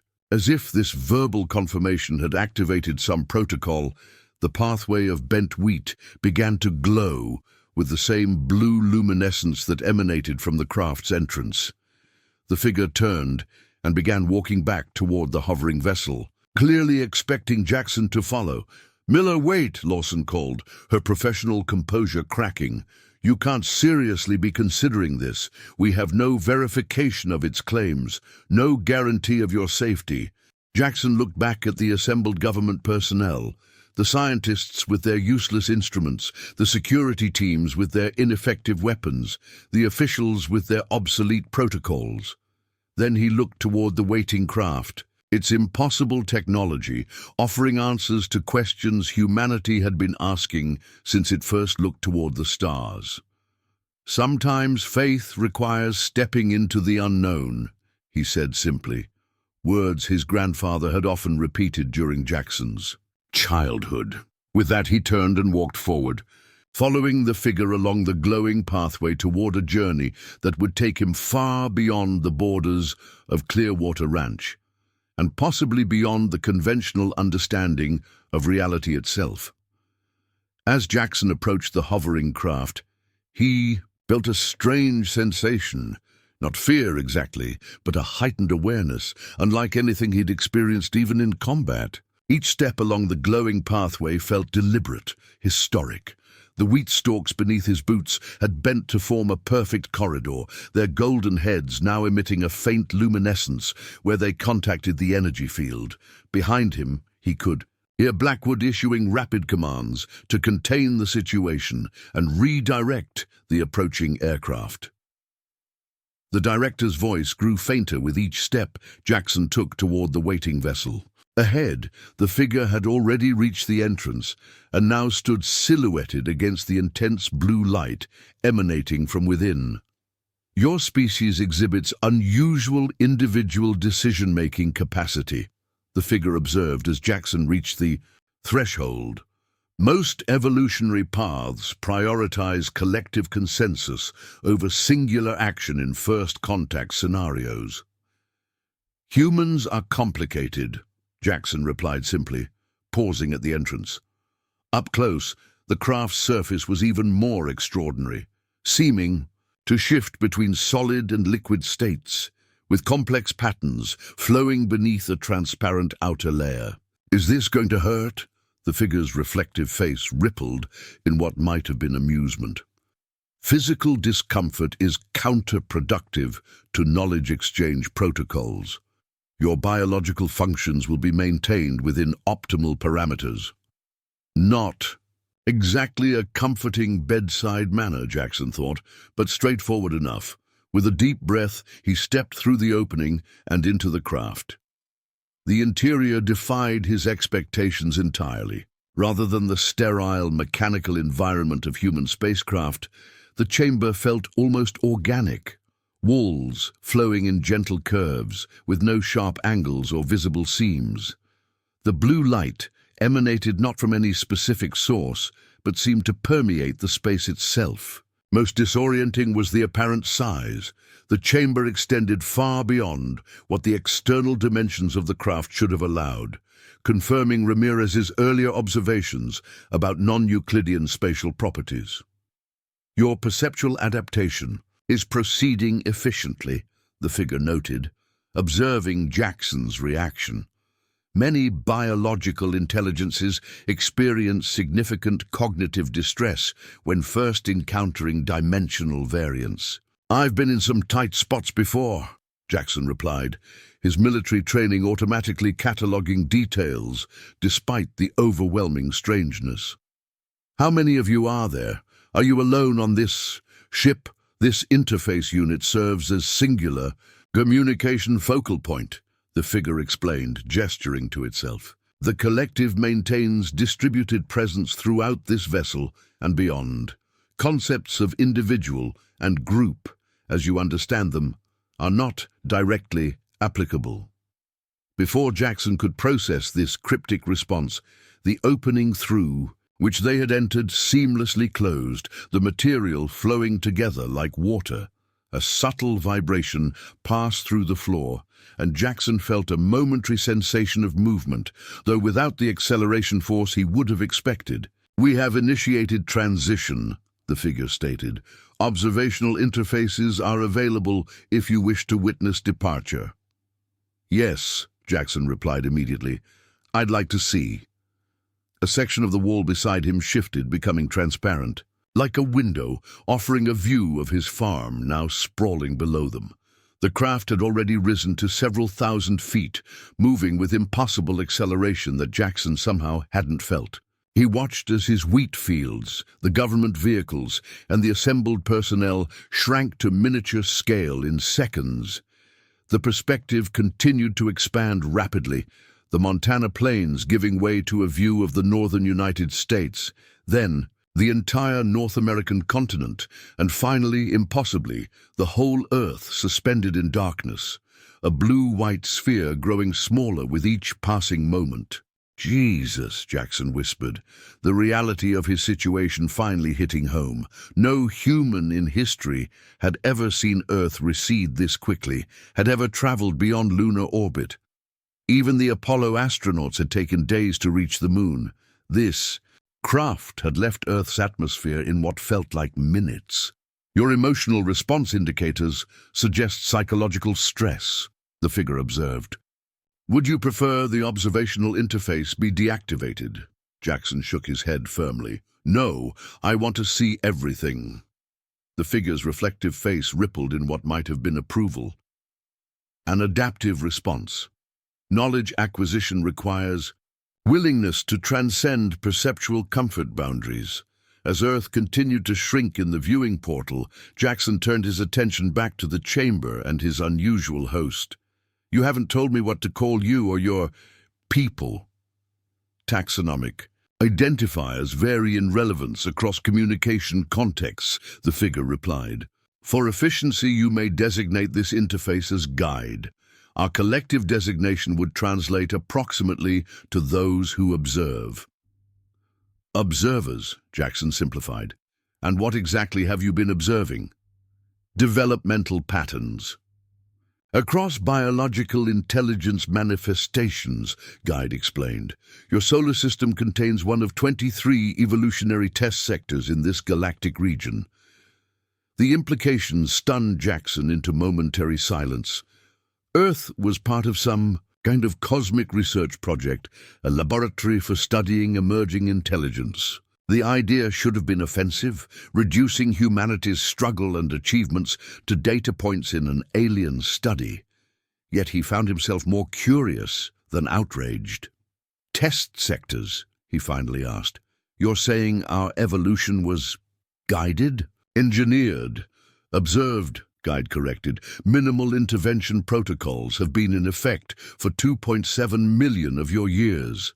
Evolution proceeds according to natural parameters, with periodic observation points established to document developmental trajectories. Until 1947, Jackson noted. When you made contact with my grandfather, that seems like a pretty significant intervention. Guide's reflective face shifted subtly. Transitional contact protocols activate when technological development approaches threshold levels for either self-extinction or stable expansion. Your species entered this window during your global conflict period. World War II, Jackson translated. You were worried we'd destroy ourselves. Probability models indicated 63% likelihood of terminal technological misapplication within 3 generations, Guide confirmed. Monitoring seed placement allowed for more precise developmental tracking and potential preparation for limited guidance intervention. The viewing portal now showed only stars against the blackness of space, Earth no longer visible. Jackson felt a momentary pang of something like homesickness, despite having only been away from Earth for what felt like minutes. "Where are we going?" he asked, noting that the stars themselves now appeared to be shifting position as the craft accelerated to speeds his mind couldn't begin to comprehend. "Nearest observation outpost," Guide replied, "located in what you designate as the Taurus constellation. Transition will complete in approximately 27 of your minutes." 27 minutes, Jackson repeated incredulously. "That's over 90 light years. Your species' understanding of spatial translation remains constrained by incomplete physical models," Guide observed without condescension. "Transition mechanics do not conform to light speed limitations in conventional space." Jackson felt a hysterical laugh building in his chest and suppressed it with effort. 27 minutes to travel a distance that would take conventional spacecraft thousands of years. Whatever technology this craft employed rendered humanity's greatest scientific achievements as primitive as stone tools. "Would you like to understand transition mechanics?" Guide inquired, apparently noting Jackson's interest in their travel method. "Can you explain it in terms I'd comprehend?" Jackson asked skeptically. "Simplified conceptual frameworks are available," Guide confirmed. "Your species has theoretical models approximating basic principles in what you term quantum field theory and membrane cosmology. What followed was a brief but mind-bending explanation involving multiple dimensions, space-time folding, and quantum entanglement principles that pushed the limits of Jackson's scientific understanding. Despite the simplified analogies Guide attempted to provide, Jackson grasped only the basic concept that the craft wasn't so much traveling through space as temporarily connecting 2 points in a higher dimensional framework, bypassing conventional spatial limitations entirely. "So you're not actually moving faster than light," Jackson clarified. "You're taking a shortcut through extra dimensions?" "A functional approximation," Guide acknowledged, "though dimension as you conceptualize it is an incomplete construct." Before Jackson could pursue this philosophical rabbit hole further, a subtle shift in the chamber's ambient lighting indicated some change in their status. The viewing portal now showed a completely different star field, and directly ahead, a structure that defied easy description. The observation outpost resembled nothing so much as a massive geometric web, interlocking pentagon and hexagon shapes, forming a spherical lattice that must have been miles in diameter. Within and around this framework moved numerous objects of various sizes, some resembling Guide's craft, others entirely different in design. The entire structure pulsed with the same iridescent quality as the craft's hull, suggesting similar materials and technology. "We have arrived," Guide announced unnecessarily. "Preparation for knowledge exchange will now commence." That was... Jackson started, then stopped, words failing him. The journey from his Montana farm to a space station 90 light-years away had taken less time than his weekly drive to the nearest Walmart. Efficient, he finally managed. Efficiency is a universal optimization principle, Guide agreed, either missing or choosing to ignore Jackson's understatement. The craft approached the massive structure, seamlessly merging into one of the hexagonal openings without any perceptible deceleration or docking procedure. The viewing portal shifted to show their new surroundings, a vast chamber within the structure where numerous similar craft were stored, attended by figures like Guide as well, as entirely different entities whose forms seemed to shift and change as Jackson tried to focus on them. Other species? Jackson asked, indicating these diverse forms. Observer interfaces adapted to various biological perception parameters, Guide explained. The collective manifests appropriate interaction formats for each intelligence type. The wall of the chamber flowed open once more, creating an exit pathway. Guide gestured toward the opening. Biological accommodation has been prepared according to your species' environmental requirements. The knowledge exchange protocol will begin. After suitable rest period, Jackson hesitated at the threshold. Despite the overwhelming evidence of advanced technology and the apparently peaceful intentions demonstrated so far, stepping out of the craft into an alien facility represented another leap of faith. You understand, I'm experiencing some trust issues here, he said frankly. I'm entirely at your mercy, with no way to verify your intentions or communicate with my people. Guide's reflective face rippled in what Jackson was beginning to interpret as thoughtfulness. Trust equilibrium requires mutual vulnerability exchange. This interface will remain dedicated to your communication needs throughout the knowledge exchange cycle. You may request verification of any parameter at any time. It wasn't exactly a legal guarantee, but Jackson sensed it was the closest thing to reassurance he was likely to get. With a deep breath, he stepped through the opening and onto the floor of the alien facility. The chamber beyond was clearly designed with human physiology in mind. The temperature felt perfectly comfortable, the lighting neither too bright nor too dim, and the atmosphere easily breathable. The space contained simple furnishings that approximated human designs, surfaces at appropriate heights for sitting or reclining, though constructed from the same flowing, seamless material as the craft. This environment will adapt to your preferences, Guide explained, following Jackson into the chamber. Nutritional requirements, rest cycles, and information access have been calibrated to human biological patterns. Jackson approached what appeared to be a food preparation area where containers held substances that looked remarkably like ordinary human foods, fruits, bread, even what appeared to be some kind of meat. You've studied us thoroughly, he observed. Comprehensive biological and cultural documentation is standard procedure for all observed species, Guide confirmed. Your nutritional, psychological, and physiological requirements have been analyzed extensively. Jackson wasn't sure whether to be impressed or disturbed by this level of detailed study. So what happens now? You mentioned a rest cycle. Your biological systems require periodic consciousness deactivation for optimal function, Guide stated. After appropriate rest interval, the knowledge exchange protocol will initiate with baseline conceptual framework establishment.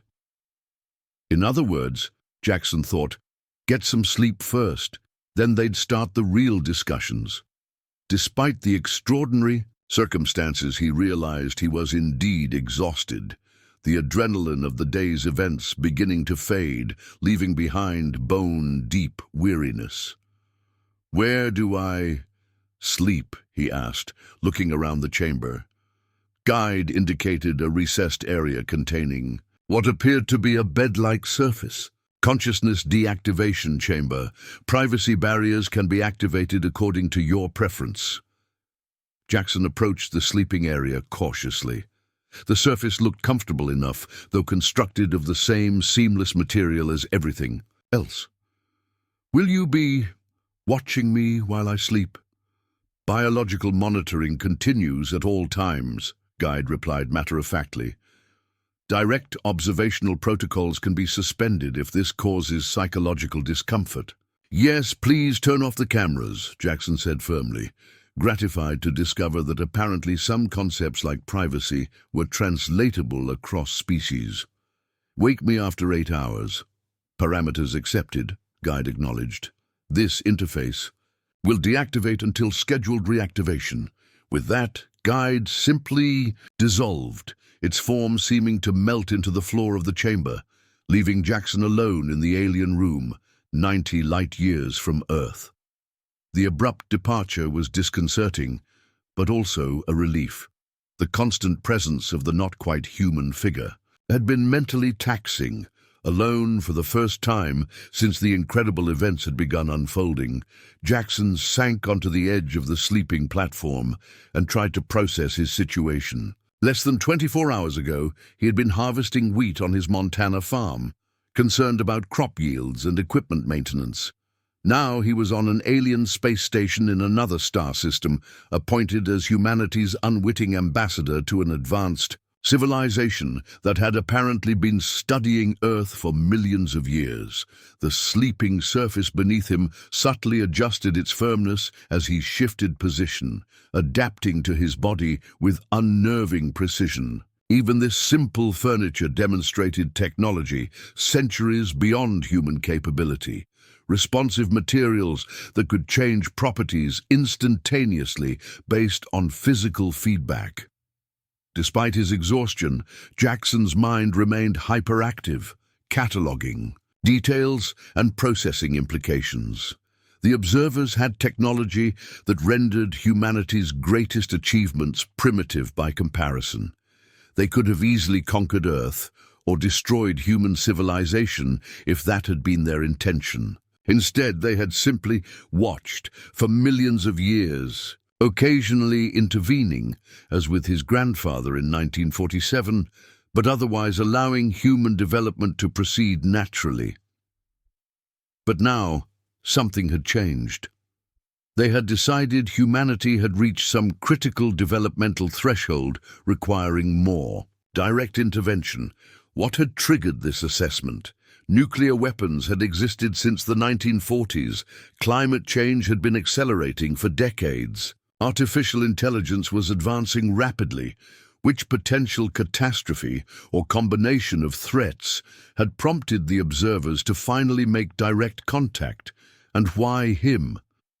Guide had mentioned a genetic connection to his grandfather, but surely there were more qualified individuals to serve as humanity's representative: scientists, diplomats, philosophers who had spent their lives contemplating the implications of extraterrestrial contact. Jackson's last thoughts before drifting into an unexpectedly deep sleep were of his farm, wondering if he would ever see those golden wheat fields again, and what changes might have occurred on Earth by the time he returned. If he returned, he awakened precisely 8 hours later, though without any discernible alarm or notification. One moment he was asleep, the next fully alert. The chamber's lighting had adjusted to simulate dawn conditions, gradually brightening from darkness. "Good morning, Jackson Miller," came Guide's voice, though the entity had not yet taken physical form. "Biological indicators confirm successful rest cycle completion. Nutritional requirements should be addressed before knowledge. Exchange initiation." The disembodied voice was somehow more unsettling than Guide's physical presence had been. "Where are you?" Jackson asked, sitting up and noting that his clothes had been somehow refreshed while he slept, cleaned and pressed without ever being removed from his body. "This interface maintains distributed presence throughout accommodations," Guide replied. "Physical manifestation occurs when direct interaction is optimal." As if responding to his unspoken preference, Guide's form coalesced from the floor, assembling itself into the now familiar humanoid figure with the reflective face. "Is this configuration preferred?" "Yes," Jackson confirmed, finding the visible presence less disconcerting than the omnipresent voice. You mentioned food. Nutritional analogs corresponding to your biological requirements are available, Guide confirmed, indicating the food preparation area Jackson had noticed earlier. Approaching cautiously, Jackson found what appeared to be a breakfast spread, fruits, bread, and something resembling scrambled eggs, though he suspected none of it had originated from Earth organisms. These are synthetic foods, molecularly identical equivalents constructed from base elements, Guide clarified. Nutritional and sensory properties match Earth-originated food sources with 99.7% accuracy. Hunger overcoming caution, Jackson sampled what looked like an apple. The taste and texture were indeed perfect, indistinguishable from the real thing. After confirming this wasn't some elaborate poisoning attempt, he consumed a full meal, finding each item flawlessly reproduced. "The knowledge exchange," Jackson said finally after finishing his meal. "What exactly does that entail?" "A graduated information transfer sequence," Guide explained, its reflective face shifting subtly as it spoke, beginning with conceptual framework calibration to ensure comprehension compatibility, followed by specific knowledge domains relevant to your species' developmental thresholds. "In plain English," Jackson pressed, "you're going to teach me things, then send me back to share this knowledge with humanity." "A simplified but adequate description," Guide acknowledged. "Are you prepared to begin?" Jackson took a deep breath, squaring his shoulders as he had before countless military briefings. "Let's do it." Guide led Jackson through a doorway that hadn't been visible moments before, revealing a chamber unlike anything he had yet encountered. The room's interior shifted and flowed with cascading patterns of light that seemed to exist somewhere between holographic projection and physical reality. The walls, floor, and ceiling were indistinguishable from one another, creating a space that appeared simultaneously intimate and infinite. "This is the knowledge integration environment," Guide explained as they entered. "Your sensory systems will perceive information through familiar cognitive pathways while absorbing conceptual frameworks beyond your normal processing capabilities." "You're saying you'll show me things my brain isn't built to understand?" Jackson asked skeptically. "Your species' neural architecture possesses significant untapped adaptive capacity," Guide replied. "The integration environment utilizes mechanisms to activate dormant cognitive pathways while translating complex concepts into accessible analogs." As Jackson moved further into the room, the swirling patterns around him began to respond to his movements, shifting and coalescing as if reacting to his very presence. The effect was disorienting but not unpleasant, like standing in the center of a living painting that adapted itself around him. "The first phase establishes baseline conceptual calibration," Guide explained, its reflective face rippling with subtle patterns. "Your perception of fundamental physical laws is limited by evolutionary constraints and cultural frameworks. These limitations must be addressed before substantive knowledge transfer can occur." Before Jackson could question this cryptic explanation, the environment around him transformed dramatically. The abstract patterns coalesced into what appeared to be a three-dimensional model of atomic structures, protons, neutrons, and electrons arranged in familiar orbital patterns. Basic high school physics, Jackson thought, wondering why they were starting with such elementary concepts. As if responding to his unspoken assessment, the model began to change, revealing deeper layers of subatomic particles, quarks, leptons, bosons, then shifting further to display quantum fields and probability waves that made the simple atomic model seem as primitive as a child's drawing. "This is your species' current understanding of physical reality at its most fundamental level," Guide's voice explained as the model continued to evolve. "A useful but severely limited framework. The visualization expanded dramatically, revealing entirely new dimensions of structure and interaction that Jackson could perceive but not fully comprehend, as if his brain could register their presence but lacked the architecture to process their meaning. Strange geometries formed and dissolved, showing relationships between forces and particles that contradicted everything he thought he understood about physics. "Jesus," Jackson whispered, feeling suddenly dizzy as his mind struggled to interpret what his senses were receiving. "Is this how you see reality?" "This is a simplified translation," Guide replied. "True perception exceeds the capacity of your sensory system. The integration environment is creating conceptual bridges to allow partial comprehension." The dizziness intensified as the model continued to expand, revealing layers of reality that seemed to exist perpendicular to conventional space-time. Jackson felt sweat beading on his forehead as his brain struggled to process information it was never designed to handle. "Too much," he gasped, reaching out to steady himself against something that wasn't there. "I can't. It's too much at once." Immediately, the overwhelming complexity receded, the model simplifying to a level that, while still far beyond conventional human understanding, no longer threatened to overload his cognitive capacities. "Calibration adjusted," Guide acknowledged. "Initial parameters exceeded optimal integration rate, proceeding at modified intensity. Over what might have been hours or minutes, time seemed strangely fluid in the integration environment."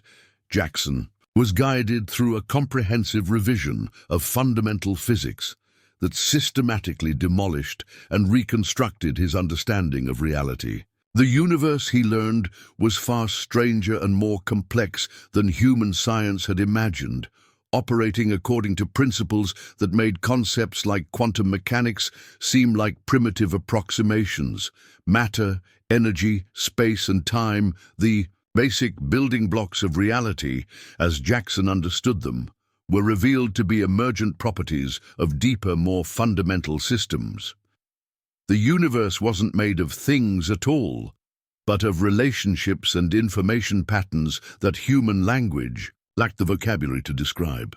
"Your species has correctly identified that matter and energy are equivalent," Guide explained, as the model shifted to illustrate concepts, but has not yet recognized that both are manifestations of information state complexity within a unified field that pervades all existence. "Information is the fundamental reality," Jackson translated, struggling to fit these concepts into familiar frameworks.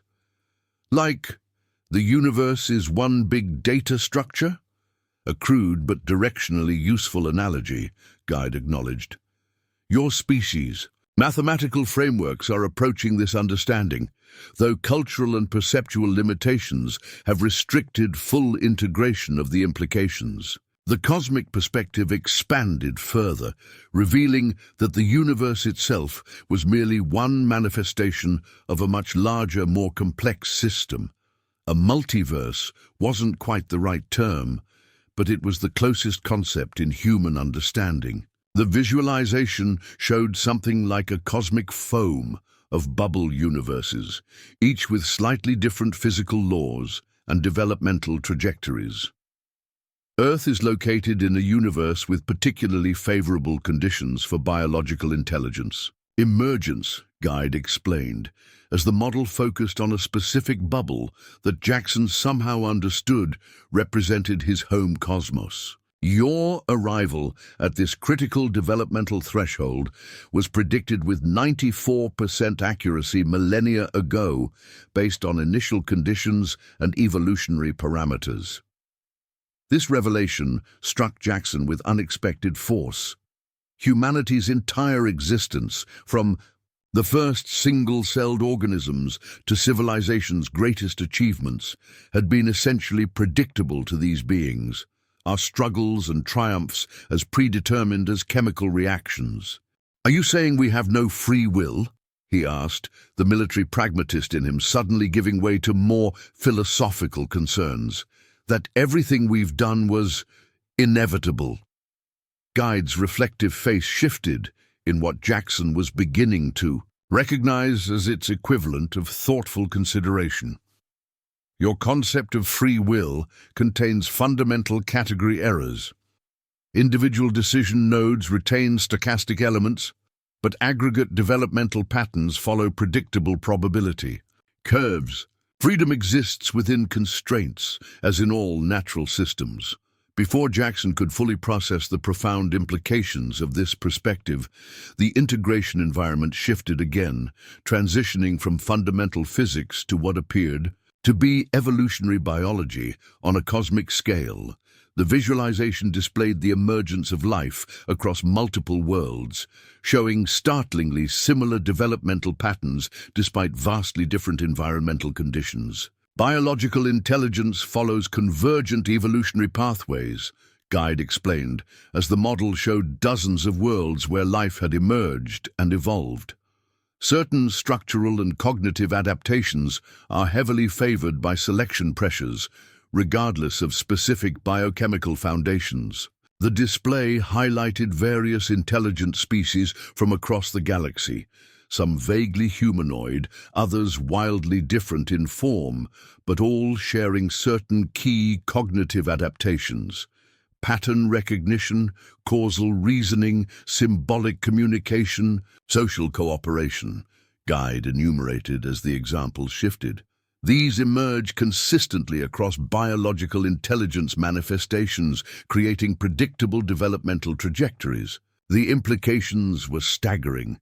Evolution wasn't the random, directionless process Darwin had described, but followed predictable patterns towards specific outcomes.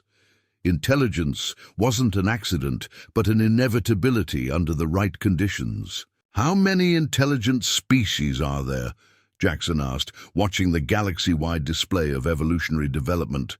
Within this galaxy, 4,273 biological intelligence manifestations have achieved technological civilization thresholds. Guide replied, approximately 1,902 currently maintain active technological development. Others have either transcended biological limitations, entered developmental stasis, or experienced terminal decline. The model shifted to highlight these different outcomes, showing civilizations that had evolved beyond physical form into something Jackson's brain interpreted as patterns of pure energy or information.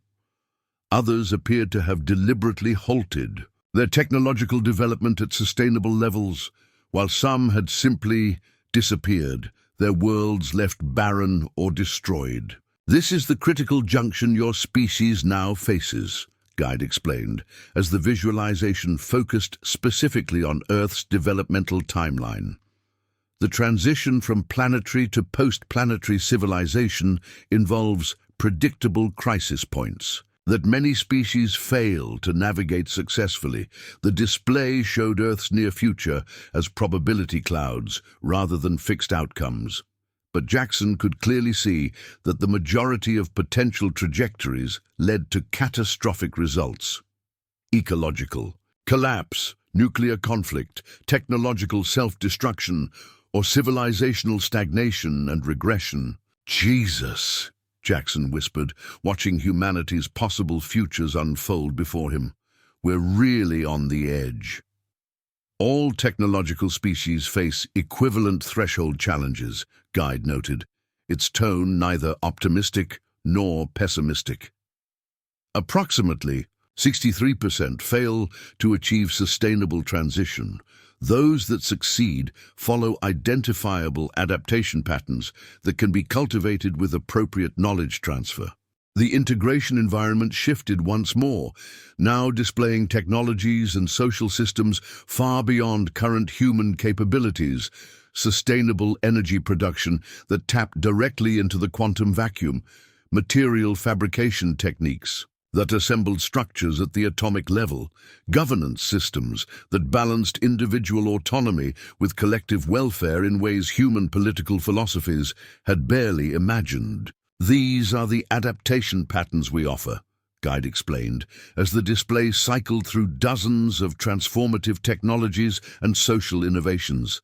Not as completed implementations, but as developmental frameworks that your species must integrate according to your own cultural parameters. Jackson struggled to absorb the torrent of information, recognizing both its value and the challenge of translating these concepts into forms humanity could understand and implement. These weren't simply new inventions or policies, but fundamentally different ways of thinking about civilization's relationship with technology and the natural world. "This is overwhelming," he admitted. "How am I supposed to remember all this, let alone explain it to others?"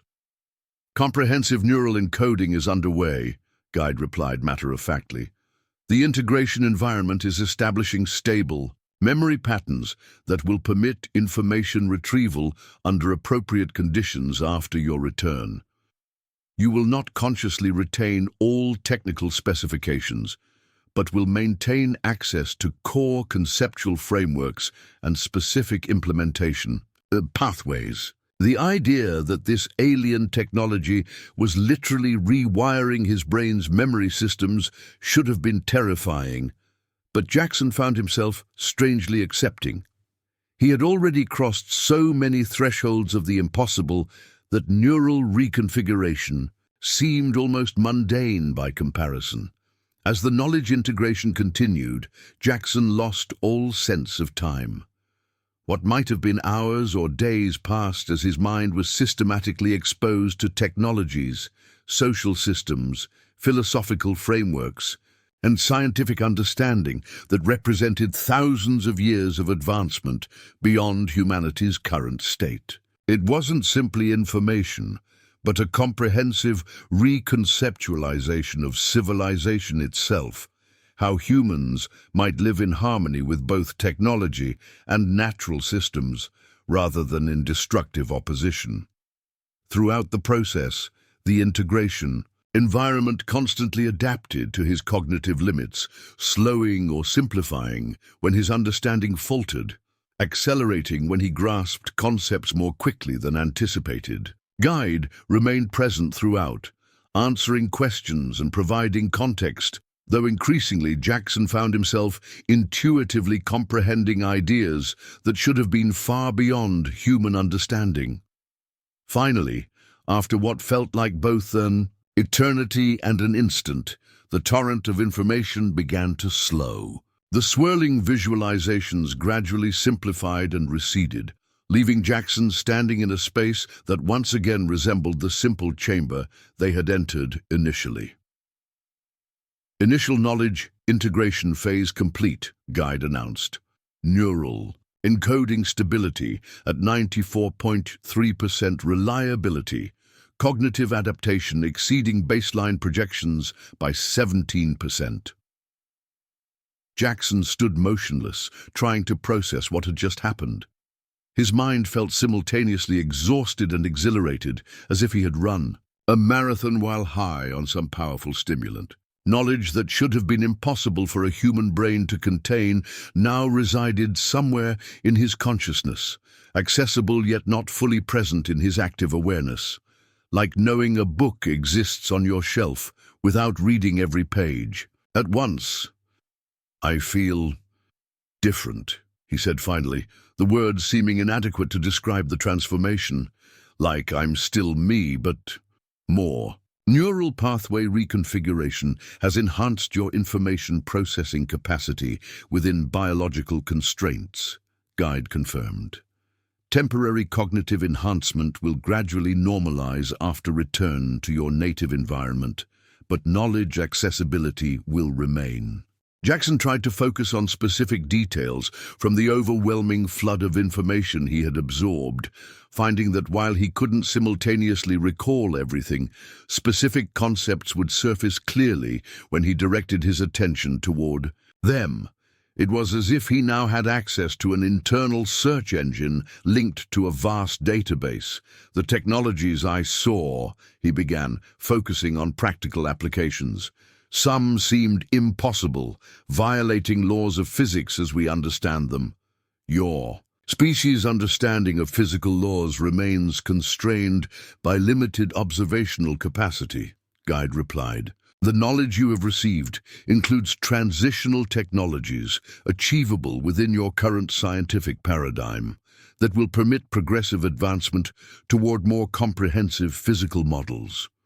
In other words, Jackson realized, they weren't giving humanity the most advanced technologies directly, but rather the stepping stones needed to develop them organically, bridges to cross the developmental gaps that might otherwise have proven fatal to civilization. What happens now? He asked, aware that what felt like days or weeks might have passed during the integration process. Physical recovery interval is recommended before proceeding to specialized knowledge domains, Guide explained. Biological systems require recalibration after intensive cognitive processing. Jackson suddenly became aware of his physical state, hungry, thirsty, and exhausted despite the strange mental clarity he was experiencing. His body had clearly been affected by the intense information integration, even if the environment had somehow sustained his basic biological functions throughout the process. Yeah, he agreed, feeling the weight of physical fatigue. Food and rest sound good. Guide led him back to the living quarters, which now seemed remarkably ordinary after the mind-bending experience of the integration environment. Food and drink had been prepared, the same perfect reproductions of Earth cuisine he had experienced earlier. Jackson ate ravenously, his body demanding energy to compensate for the enormous cognitive effort. As he satisfied his physical needs, Jackson found his thoughts returning to Earth, to his farm, to the government operatives who had descended upon his property, to what might be happening in his absence. How much time had actually passed? The journey had taken mere minutes, and the knowledge integration process had seemed both endless and instantaneous. Guide, he asked between bites, how long have I been here in Earth time? Approximately 37 of your hours have elapsed since departure from your planet, Guide replied. Time perception distortion during knowledge integration is a common response. Among biological intelligences, less than 2 days. The realization was jarring. It felt as if he had experienced weeks of education and transformation. What would Blackwood and his team be doing now? Had they maintained their perimeter around his farm or expanded their operation? Were they preparing for his return, or had they written him off as lost after his impulsive decision to board an alien spacecraft? And beyond these immediate concerns, a larger question loomed in Jackson's mind. How would humanity respond to the knowledge he was bringing back? Would they embrace these pathways to sustainable development or reject them out? Of fear, skepticism, or entrenched interests? Jackson was no politician or visionary leader, just a farmer with military training who had stumbled into the most important diplomatic mission in human history. Your physiological indicators suggest concern, Guide observed. It's reflective, face shifting subtly as it studied Jackson. Anticipatory anxiety regarding knowledge implementation challenges. Jackson smiled grimly at the accurate assessment. I'm not exactly a world leader or famous scientist. Why would anyone listen to what I have to say when I get back? Selection parameters for knowledge intermediaries prioritize adaptability and integrity over social status hierarchy positioning, Guide replied. Implementation pathways account for initial skepticism through demonstrable application validity. The knowledge you carry will provide its own verification mechanisms. Jackson wasn't entirely reassured, but he recognized that worrying about humanity's reception was premature when he still had months of knowledge exchange ahead. He finished his meal in thoughtful silence, then allowed himself to rest, drifting into sleep as his overtaxed brain processed the incredible expansion of understanding it had experienced. He dreamed of wheat fields beneath starry skies, of spacecraft hovering over Montana plains, of technological marvels growing from Earth's soil like crops, strange, vivid images that seemed to bridge his farmer's life with the cosmic knowledge now taking root in his consciousness. Throughout these dreams, a persistent thought repeated itself, a simple truth that had somehow emerged from the complex information flood. Humanity stood at a crossroads, but was not alone in facing its challenges. Other species had traveled this path before, and some had found their way through. Now, through the most unlikely of messengers, they were reaching out a hand to help Earth navigate its most dangerous evolutionary threshold. The next phase of Jackson's education began after a recovery period that felt strangely calibrated to his exact needs, not so long that he grew restless, but sufficient for his mind and body to integrate the initial knowledge transfer. When Guide reappeared in his quarters, Jackson felt prepared for whatever came next, his initial trepidation replaced by a cautious curiosity. "The foundational frameworks have stabilized within your neural architecture," Guide observed as they walked again toward the integration environment. "Specialized knowledge domains can now be effectively transferred with reduced integration strain." "What's on the curriculum today?" Jackson asked, finding himself oddly comfortable with the clinical way Guide discussed rewiring his brain. "Ecological stabilization technologies," Guide replied. "Your species' most immediate existential threat derives from biosphere destabilization cascades. This knowledge domain addresses atmospheric composition balancing, hydrological system restoration, and biodiversity preservation methodologies." As they entered the integration chamber, Jackson braced himself for another overwhelming flood of information. Instead, the environment activated with a gentler transition, the swirling patterns coalescing into detailed models of Earth's interconnected ecological systems. Unlike the abstract physics concepts from the previous session, these visualizations were immediately recognizable. Ocean currents, weather patterns, carbon cycles, and forest systems represented with extraordinary precision. "Your species possesses sufficient understanding of ecological principles," Guide explained, as the models shifted and flowed around them. "What you lack are transition technologies to halt degradation cycles without economic collapse triggers." The models zoomed in to show specific technologies, some recognizable extensions of existing approaches, others completely novel. Jackson observed carbon capture systems that operated at exponentially greater efficiency than anything currently deployed on Earth, agricultural methods that regenerated soil while increasing yields, and materials that could replace plastics without the associated pollution. Many of these systems appear feasible with current manufacturing capabilities, Jackson noted, his enhanced cognition allowing him to assess the technologies with surprising sophistication. "Correct," Guide confirmed. "Implementation pathways have been calibrated to your species' existing industrial capacity with minimal disruption requirements. Transition can proceed through accelerated evolution rather than revolutionary displacement." This approach struck Jackson as both wise and practically necessary. Humanity couldn't simply abandon its existing infrastructure overnight, but needed bridge technologies to transition towards sustainability without economic catastrophe. The knowledge being encoded in his mind included not just the technologies themselves, but detailed implementation strategies that accounted for economic, political, and social realities. The integration continued with methodical thoroughness, covering every aspect of ecological restoration and stabilization. Jackson absorbed techniques for ocean cleaning that used engineered microorganisms to break down plastic pollution into harmless components, atmospheric modification technologies that could precisely target greenhouse gas concentrations, and agricultural systems that worked with natural processes rather than against them. These solutions seem almost obvious, Jackson observed as he processed the information. Why haven't we developed these approaches ourselves? Your species' innovation patterns are constrained by economic structures that prioritize short-term resource extraction over system stability, Guide explained without judgment.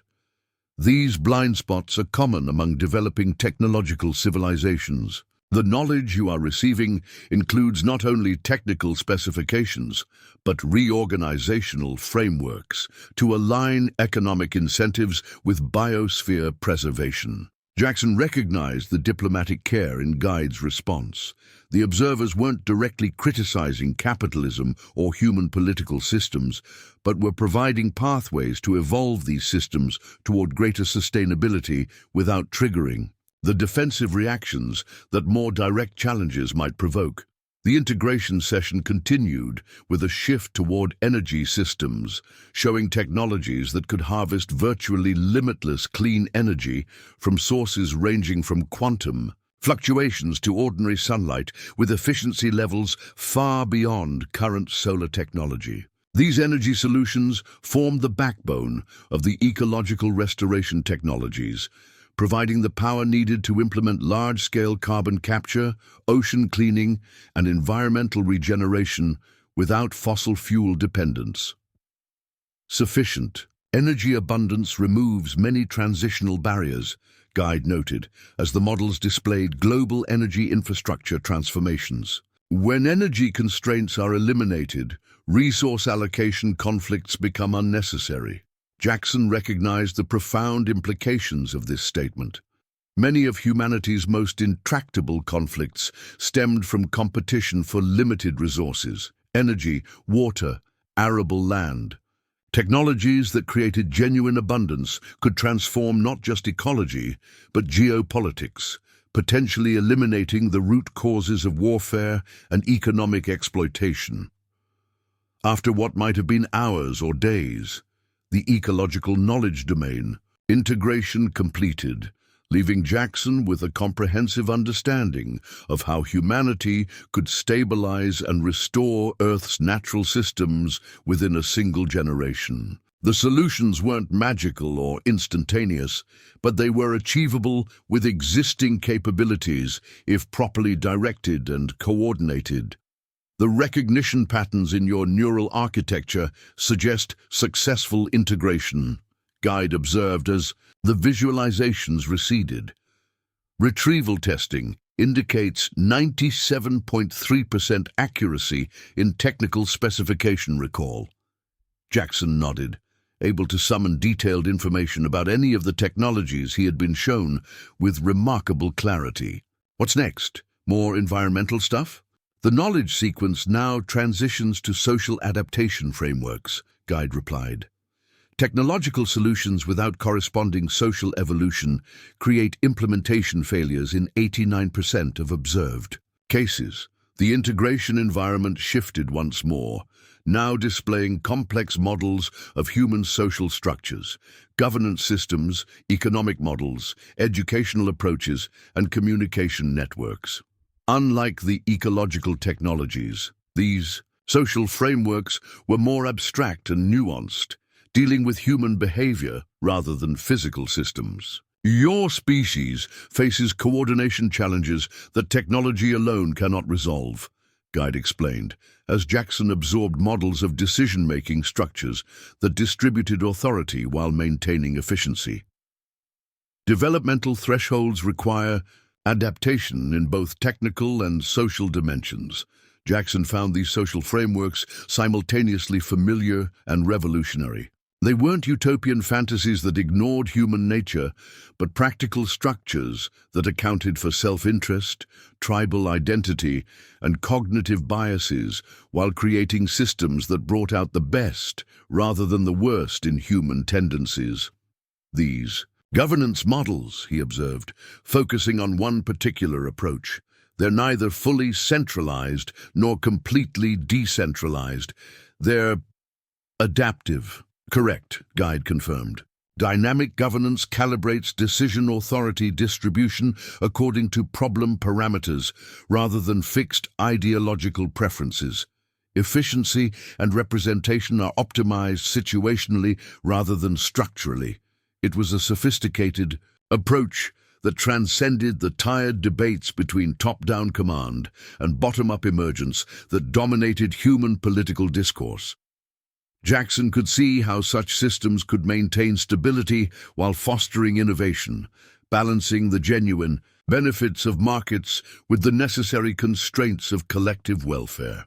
The social frameworks included educational models that developed both technical knowledge and wisdom, the capacity to apply knowledge appropriately within complex systems, economic structures that measured and rewarded genuine contribution to well-being rather than simple extraction or manipulation, communication systems that facilitated understanding across different perspectives rather than amplifying conflict.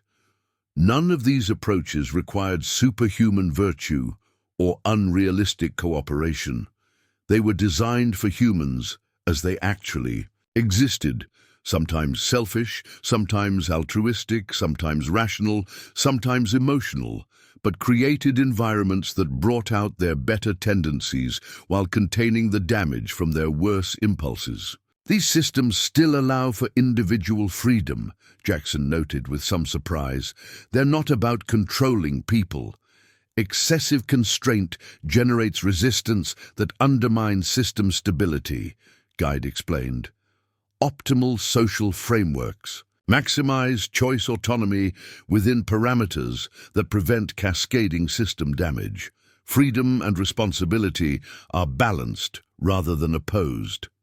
The integration continued with increasing subtlety, covering conflict resolution mechanisms, cultural, evolution patterns, and psychological development frameworks. Jackson absorbed approaches to healing collective trauma, bridging ideological divides, and fostering genuine cooperation across different value systems, all critical capabilities for a species attempting to navigate global challenges. When this phase finally concluded, Jackson felt a profound sense of hope that had been absent in his initial assessment of humanity's prospects. The knowledge he now carried wasn't just about new toys and tools, but about how to help human civilization mature into its full potential while avoiding the catastrophic failures that apparently claimed so many other species at this developmental stage. Rest interval required, Guide announced as the integration environment returned to its neutral state. Biological systems show increased stress markers during social framework processing. Jackson nodded, suddenly aware of a deep fatigue, different from the exhaustion he had experienced after the first session. This wasn't physical tiredness, but an emotional and psychological weariness, as if his mind had been wrestling with profound questions of human nature and purpose alongside the technical information. Back in his quarters, consuming another perfect meal that his body desperately needed, Jackson reflected on the strange journey he had undertaken. He had been a farmer with military intelligence training, concerned primarily with wheat yields and equipment maintenance. Now he carried in his mind roadmaps for transforming human civilization, ecological restoration techniques, energy systems, governance structures, and social technologies that could potentially guide humanity through its most dangerous evolutionary bottleneck. Guide, he asked as he finished his meal, how many species have you shared this knowledge with? This specific knowledge integration sequence has been implemented with 247 biological intelligence manifestations reaching equivalent developmental thresholds, Guide replied. Adaptation parameters are calibrated to your species' specific cultural and cognitive patterns, but core principles remain consistent across recipients. And how many of those 247 species successfully navigated their transitions? Jackson pressed, suddenly needing to know humanity's odds. Guide's reflective face rippled subtly. Historical outcome data might constrain your implementation approach. Through expectation effects, sufficiency of knowledge is not the determining factor in transition success. Jackson recognized the diplomatic non-answer. You don't want to tell me our chances because it might affect how I approach the situation when I return. Probability assessments can function as self-fulfilling constraints, Guide acknowledged. Your species' potential exceeds statistical prediction parameters when specific activation conditions are met. It wasn't exactly a rousing vote of confidence, but Jackson understood the wisdom in Guide's approach. Knowing that 80% of species failed might create a fatalistic resignation, while knowing that 80% succeeded might breed complacency. Either way, the knowledge itself was what mattered, the opportunity to choose a better path regardless of the historical odds. Over the days that followed, the knowledge integration continued in carefully calibrated sessions, each focusing on different domains critical to humanity's development. Jackson absorbed medical technologies that could eliminate disease and extend healthy lifespans without population growth threats. Transportation systems that could move people and goods with minimal environmental impact. Manufacturing approaches that created abundance without waste or pollution. Between sessions, he was given time to rest, reflect, and occasionally explore portions of the vast observation outpost. Guide accompanied him on these explorations, answering questions and providing context for the extraordinary technologies and beings he encountered. Though he never directly interacted with other species, apparently, physical proximity between different biological intelligences created unnecessary complications. He occasionally glimpsed other visitors undergoing their own knowledge exchanges, under the guidance of interfaces adapted to their specific forms. Are all these species at the same developmental stage as humans? He asked during one such exploration, after glimpsing what appeared to be a crystalline entity communicating with a guide-like interface.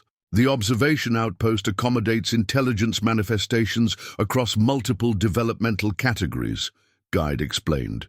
Some are receiving preliminary assessment, others participating in knowledge exchange at various levels, a few contributing observational data from post-transition perspectives. This casual reference to species that had successfully navigated their developmental crises and now shared knowledge with the observers themselves opened new questions in Jackson's mind. What happens to species after they make it through their transitions? Do they become like you? Developmental pathways diverge significantly post-transition, Guide replied. Some intelligence manifestations maintain biological foundations with enhanced capabilities. Others transition to synthetic substrates or distributed consciousness architectures. Still others merge into collective intelligence structures while maintaining individual differentiation. All such paths remain available to your species if the immediate transition thresholds are successfully navigated. The implication was both fascinating and humbling. Humanity's current struggles were just the beginning of a potentially extraordinary evolutionary journey. If we could survive our technological adolescence with our civilization intact. As the weeks passed, according to Guide's precise timekeeping, though Jackson's subjective experience of time had become increasingly fluid, the knowledge integration became more specialized, focusing on specific implementation challenges humanity would face. Political resistance from entrenched interests, cultural antibodies against paradigm-shifting ideas, psychological barriers to transformative change. The knowledge transfer is approaching completion, Guide informed him after what might have been the 100th session. Final integration focuses on personal capacity optimization to support your implementation function upon return. You mean you're upgrading me? Jackson asked, only half joking. Making me smarter or something? Physical enhancement beyond current biological parameters would trigger rejection responses in your population, Guide explained. Final integration optimizes your existing capabilities within human normative ranges. Stress regulation, information, processing efficiency, communication effectiveness, and strategic assessment accuracy. In other words, Jackson realized, they weren't turning him into a superhuman, but helping him become the most effective version of himself, someone capable of communicating complex ideas persuasively and navigating the challenging human landscape of skepticism, self-interest, and fear that would greet his return. This final phase of integration felt different from the others, less about absorbing external knowledge and more about accessing his own untapped potential. The process seemed to strengthen neural connections related to emotional regulation, systematic thinking, and interpersonal awareness, while dampening unproductive response patterns ingrained through his life experiences. When the final integration session concluded, Jackson emerged with a profound sense of clarity and purpose, unlike anything he had experienced before. The knowledge he carried was now fully incorporated into his understanding of the world, not as alien information imposed from outside, but as an integrated extension of his own perspective. "The knowledge exchange cycle is complete," Guide announced, as they returned to Jackson's quarters for the final time. "Neural architecture stabilization will continue autonomously during return transition. Are you prepared to reintegrate with your species and initiate implementation pathways?" The question hung in the air for a moment as Jackson considered everything he had learned and experienced during his time on the observation outpost. He was returning to Earth with knowledge that could transform human civilization, knowledge that might mean the difference between extinction and a future among the stars. The responsibility was almost unimaginable. "What if they don't listen?" he asked finally, voicing the doubt that had lingered despite all the preparation. "What if I can't convince enough people to make a difference?" Guide's reflective face shifted in what Jackson had come to recognize as its equivalent of thoughtful consideration. Implementation success does not require universal acceptance. Historical pattern analysis indicates that transformation cascades activate when adoption reaches approximately 23% of decision influence networks. Your function is catalytic rather than comprehensive. The observation was oddly reassuring. He didn't need to convince everyone, or even a majority, just enough key people across science, government, business, and culture to reach a tipping point where the inherent validity of the knowledge would drive its own adoption. "I'm ready," Jackson said finally, straightening his shoulders with newfound resolve. "Let's go home." As Jackson's craft descended toward his Montana farm, the circle of flattened wheat had expanded, now ringed by scientists, military personnel, and news crews. Blackwood stood waiting, face etched with 180 days of questions.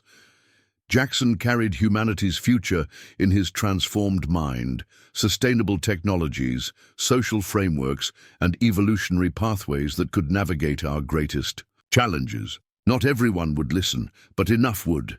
He stepped from the craft onto Earth soil, a farmer who'd harvested knowledge beyond the stars. "The truth," he whispered, "is just the beginning." If this extraordinary story fascinated you, like, comment, and subscribe for more mind-expanding discoveries that challenge everything we think we know about our universe.